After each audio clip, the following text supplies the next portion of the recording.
नमस्कार मित्रांनो, तुमची 12वी झालेली आहे किंवा तुम्ही यावर्षी 12वीत आहात. 12वी नंतर काय करायचे हे सर्वात मोठा प्रश्न आपल्या समोर असतो. त्याकरताच आजचा व्हिडिओ आम्ही बनवत आहे. सर्वात महत्त्वाचं म्हणजे कोणता कोर्स बेस्ट आहे, कोणती आपल्यासाठी फ्युचरमध्ये डिग्री चांगली राहील, या सगळ्या गोष्टी आम्ही या आजच्या व्हिडिओमध्ये सांगणार आहे. आर्टवाल्यांसाठी कुठले डिप्लोमे किंवा कोर्सेस आहेत, सायन्सवाल्यांसाठी कुठले कोर्सेस आहेत किंवा कॉमर्सवाले कुठले कोर्स निवडू शकतात, या सर्व गोष्टीबद्दल आज आम्ही तुमचं कन्फ्युजन या व्हिडिओमध्ये पूर्णपणे दूर करणार आहोत. हा व्हिडिओ शेवटपर्यंत पहा. यामध्ये सर्वात अगोदर एक गोष्ट तुम्हाला सांगायची, कोणीतरी आपल्या नातेवाईक किंवा आपला मित्र कुठलीही डिग्री करत आहे, जसे इंजिनिअरिंग किंवा डी फॉर्म, बी फॉर्म, बीएससी, तर आपण त्याकडे न जाता आपल्याला कुठली गोष्ट आवडते किंवा आपलं स्किल कोणत्या गोष्टीत आहे हे आपल्यासाठी अत्यंत महत्वाचं आहे. त्याबद्दलच आम्ही या व्हिडिओमध्ये तुम्हाला पूर्णपणे माहिती देणार आहोत. हा व्हिडिओ शेवटपर्यंत नक्की पहा.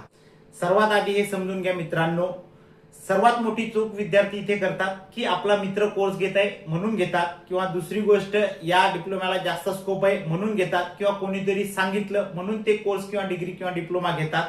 पण लक्षात ठेवा, तुमचं फ्युचर हे तुमचं आहे, मित्राचं किंवा आपल्या नातेवाईकाचं नाहीये. त्यामुळे डिसिजन घेण्याआधी 3 गोष्टी स्वतःला विचारा. पहिली गोष्ट, मला काय आवडते, दुसरी गोष्ट माझी ट्रेंड काय, आणि तिसरी गोष्ट, मला जॉब लवकर पाहिजे का मी लॉंग टर्म साठी थांबू शकतो. जर तुम्ही 12वी ही सायन्स मधून केली असेल तर तुमच्यासाठी कुठले कुठले कोर्स आहेत याबद्दल आपण माहिती पाहणार आहोत. पहिले तर ज्यांना मॅथ आवडते किंवा ज्यांना प्रॉब्लेम सॉल्व्हिंग आवडते त्यांच्याकरिता आहे इंजिनिअरिंग. त्याच्यासाठी पीसीएम ग्रुप पाहिजे, सीईटी, जेडबलई याद्वारे ऍडमिशन होते. ब्रांच सध्या कॉम्प्युटर आहे, मेकॅनिकल आहे, सिव्हिल आहे, या अशा वेगवेगळ्या ब्रांच आहेत. ज्यांना मॅथ किंवा प्रॉब्लेम सॉल्व्हिंग आवडत नाही, त्यांना सर्व्हिस किंवा रिस्पेक्ट वाले जॉब पाहिजे, त्यांच्याकरिता आहे मेडिकल फील्ड, जसं एमबीबीएस आहे, बीएमएस आहे, बीएचएमएस आहे, डी फॉर्म आहे, बी फॉर्म आहे. तर या डिग्रीकडे ते जाऊ शकतात. ज्यांना फार्मसी करायची आहे त्याच्यासाठी डी फॉर्म आणि बी फॉर्म आहे, किंवा ज्यांना ऍग्री करायची आहे त्यांच्यासाठी बीएससी ऍग्रिकल्चर, किंवा आता बीटेक मध्ये सुद्धा ऍग्रीच्या डिग्री आलेल्या आहेत. बरेचसे कॉलेज तेही ऑफर करत आहेत. पण लक्षात ठेवा, सायन्स घेतलं म्हणजेच आपलं करिअर घडणार, किंवा सायन्स घेतलं म्हणजेच आपल्याला आता डॉक्टरच व्हावं लागणार, किंवा इंजिनियरच व्हावं लागणार, किंवा फार्मासिस्टच व्हावं लागणार, किंवा ऍग्रिकल्चर व्हावं लागणार, असं काहीही नाहीये. सायन्स नसेल त्यांच्याकरताही बऱ्याचशा गोष्टी आहेत, त्याही आपण पाहू. जे विद्यार्थी कॉमर्समध्ये शिकत आहेत त्यांच्याकरताही खूप सारे कोर्स आहेत, जसं की पहिले बीकॉम, एमकॉम करून अकाउंटिंग मध्ये ते करिअर करू शकतात, सीए वगैरे होऊ शकतात, किंवा प्रोफेशनल कोर्स जर केला, जसं सीए जर केला तर त्यांना कंपनीमध्ये वगैरे चांगले पॅकेजचे जॉब भेटतात, किंवा आपण स्वतःचा बिझनेसही स्थापित करू शकतो. आणि टॅली, जीएसटी किंवा डेटा मॅनेजमेंट असे जर त्याबरोबर कोर्स केले तर त्यांनाही खूप सारे जॉब ऑफर आहेत. ज्यांना अकाउंटिंग जास्त आवडते त्यांच्याच करता ह्या गोष्टी आहेत. किंवा आता कोणी म्हणेल की बाबा सायन्स झालं, कॉमर्स झालं, मग आर्टवाल्यांनी काय करावं. आर्टवाल्यांसाठी तर सर्वात जास्त जॉब आहेत, आणि आर्टवाल्यांसाठी सगळ्यात महत्वाचं म्हणजे गव्हर्नमेंट जॉब हे आर्टवाल्यांकरता सर्वात बेस्ट आहेत, किंवा आर्टवाले विद्यार्थी गव्हर्नमेंट जॉबमध्ये जास्त सक्सेस होतात.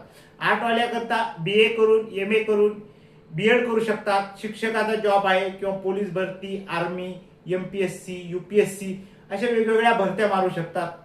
जर तुम्हाला या व्यतिरिक्त कोणी एमसीव्हीसी केलेला असेल, कोणी म्हणते आता एमसीव्हीसी वाल्यांसाठी खूप सारे करिअर आहेत, ते पॉलिटेक्निकला जाऊ शकतात किंवा आयटीआय करू शकतात. आयटीआयवरही बरेचसे जॉब सध्या आहेत.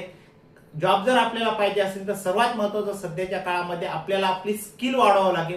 तुमच्या मार्कशीटवर तुम्हाला जॉब मिळणार नाही, आणि कुठलीही फील्ड असो, सायन्स असो, आर्ट असो, कॉमर्स असो, एमसीव्हीसी असो, कुठलीही फील्ड ही अशी नाहीये की बस जॉब नाहीत. प्रत्येक फील्डमध्ये जॉब आहे. फक्त आपल्या ट्रेंड काय किंवा आपल्याला काय आवडते याच्यावरूनच आपण 12वीच्या नंतरला डिग्री कोर्सला ऍडमिशन घेताना ते विचार करूनच ऍडमिशन घ्या, जेणेकरून आपल्याला जर गव्हर्नमेंट जॉब लागला नाही तरीही आपल्याकडे जर स्किल असेल तर आपण कुठे ना कुठे जॉब करू शकतो, किंवा फ्रीलान्सिंग करू शकतो, किंवा आपला स्वतःचा बिझनेसही टाकू शकतो. त्यामुळे कुठलीही फील्ड कमी किंवा जास्त नाहीये, आणि मार्कशीटवर काहीच नाही. आपल्यामध्ये जर स्किल असेल, सध्याच्या काळामध्ये स्किलला खूप महत्व आहे, त्यामुळे जर आपल्याकडे स्किल असेल तर आपल्याला नक्कीच जॉब मिळणार, किंवा स्वतः फ्रीलान्सिंग मधूनही काम करू शकता, किंवा आपला बिझनेसही स्थापित करू शकता. 12वी नंतरचा डिसिजन हा एकदाच घेतला जातो, पण त्याचा परिणाम जे असते ते आपल्याला पूर्ण आयुष्यभर भोगावा लागतो. त्यामुळं डिसिजन घेताना कुठलीही घाई करू नका. जे आपल्याला जमते त्याच कोर्सला ऍडमिशन घ्या. कोणीही सांगत आहे म्हणून कुठल्याही कोर्सला ऍडमिशन घेऊ नका, किंवा कोणीही म्हणत आहे की बा हे कोर्स करू नको, याचा कचरा झाला. जे आपल्याला सांगते कचरा झाला ते 10वी पास असते आणि आपल्याला म्हणते तू B.Pharm करू नको किंवा इंजिनिअरिंग करू नको किंवा MBBS करू नको, त्याचा कचरा झाला. तो 10वीच पास असतो आणि आपल्याला सांगतो D.Pharmचा कचरा झाला. मित्र, कुठल्याही डिग्रीचा किंवा डिप्लोम्याचा कचरा झालेला नाहीये. आपल्याला जे जमते ते जर आपण केलं तर नक्कीच आपण त्यामध्ये सक्सेस होतो. त्यामुळे 12वी नंतरचा कुठलाही कोर्स निवडताना स्वतःला आपल्याला काय जमते हे बघा, त्यानंतरच कुठल्याही डिग्रीला किंवा डिप्लोम्याला ऍडमिशन घ्या. कारण आपण कुठून सुरुवात करतो यापेक्षा आपण कुठे जाऊन पोहोचतो हे महत्वाचं आहे. आणि सध्या कोणी तुम्हाला सांगत असेल की बा हे कोर्स कर, ते कोर्स कर, पण आपण जेव्हा त्यांच्या मनाने कोर्सला ऍडमिशन घेतो आणि नंतर आपण फेल होतो किंवा आपले विषय बॅक लागतात, मग तेच म्हणतात की नाही यानं अभ्यास नाही केला वगैरे. तर आपण त्यामध्ये फेल या कारणाने होतो की आपण अभ्यास वगैरे करतो पण आपल्याला त्या गोष्टीमध्ये इंटरेस्टच नसते. त्यामुळे आपण त्याचा अभ्यास कितीही केला तरी आपलं मन तिथे राहत नाही. त्याच्यामुळे आपले विषय बॅक येतात आणि ज्यांनी आपल्याला त्या कोर्सकडे पाठवलेलं असते तेच आपल्याला उद्या म्हणतो नाही तू मोबाईलच पाहिला असेल किंवा तू टाइमपासच केला असेल. त्यामुळं आपल्याला जे आवडते ते कोर्स निवडा. आणि पालकांकरता अत्यंत एक मी माहिती देत आहे की आपल्या पाल्याला कधी फोर्स करू नका की आपला नातेवाईक हे करत आहे म्हणून तू हे कर किंवा इंजिनिअरिंगला गेलेला आहे मग तू इंजिनिअरिंग कर. तसं करू नका. आपल्या पाल्याला जे आवडते तेच करू द्या. फक्त त्याला एकच सांगा की जे येते ते परफेक्ट कर. कारण कुठलीही field, art, science, commerce, MCVC, कुठलीही फील्ड अशी नाहीये की ज्यामध्ये जॉब नाही. प्रत्येक फील्डमध्ये जॉब आहे. फक्त आपण ती फील्ड ही व्यवस्थित केली पाहिजे. आणि मी पुन्हा एकदा सांगतो की आपण कुठून सुरुवात केली यापेक्षा आपण कुठं जाऊन पोहोचलो हे अत्यंत महत्वाचे. तुम्हाला हा व्हिडिओ उपयोगी वाटला असेल तर आपल्या मित्रांपर्यंत नक्की पोहोचवा. आणि अशाच माहिती करता आमच्या महाइन्फो हब या युट्यूब चॅनलला फॉलो, सबस्क्राईब आणि शेअर करा.